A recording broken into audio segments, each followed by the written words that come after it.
এত সুন্দর খেতে হয়েছিল যে কি বলবো। যাই হোক, মশলা চিকেন কারি বানাতে গেলে কি কি লাগে সেটা আমি দেখাবো। মশলা: জিরে, ধনিয়া, শুকনো লঙ্কা, গোলমরিচ, জায়ফল, জয়িত্রী, অর্ধেকটা নিয়েছি জায়ফল, আর লবঙ্গ, এলাচ, দারচিনি নিয়েছি। ভালো করে ড্রাই রোস্ট করবো। আর টমেটো নিয়ে নিয়েছি 3টে। সব মশলা, ভাজা মশলা আর টমেটো একসঙ্গে পেস্ট করে নেব। আর এরপর গরম তেলের মধ্যে কাঁচা পেঁয়াজ দিয়ে দিয়েছি। 2টো বড় সাইজের পেঁয়াজ তেলের মধ্যে দিয়ে দিয়েছি। আর দিয়ে দিয়েছি 1 চামচ রসুন বাটা। ভালো করে কষিয়ে নিয়েছি। তারপরে দিয়ে দিচ্ছি 700 গ্রামের মতো চিকেন। ভালো করে ধুয়ে নিয়েছিলাম। নিয়ে একটু কষিয়ে নেব। গরম তেলের মধ্যে ভালো করে কষিয়ে নিয়েছি।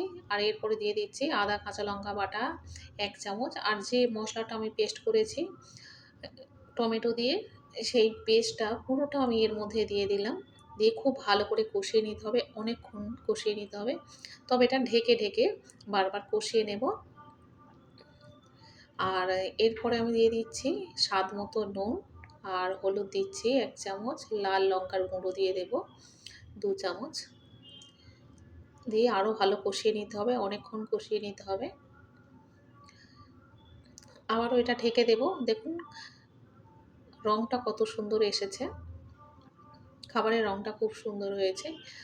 মশলা থেকে তেল ছেড়ে দিয়েছে। এবারে এর মধ্যে দিয়ে দেব ফেটিয়ে রাখা টক দই। 50 গ্রাম টক দইয়ের মধ্যে আমি অল্প একটু বিট নুন দিয়ে দিয়েছি। দিয়ে ভালো করে ফেটিয়ে নিয়েছি। নিয়ে আরও একটু কষিয়ে নেব। এবার এটা ঢেকে দেব। দিলে একটা জল উঠে যাবে, অনেকটাই জল উঠে যাবে। দেখুন কতটা জল উঠে গিয়েছে।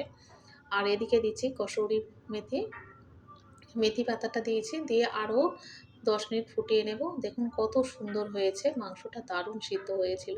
অসাধারণ খেতে হয়েছে। না খেলে আপনারা বুঝতে পারবেন না কত সুন্দর হয়েছে। যাই হোক, আমি অর্চনা, আপনারা দেখছেন মাইসেলফ দীপ্তেন্দ্র। অবশ্যই করে লাইক, শেয়ার, কমেন্ট এবং সাবস্ক্রাইব করবেন। দেখা হবে পরের ভিডিওতে।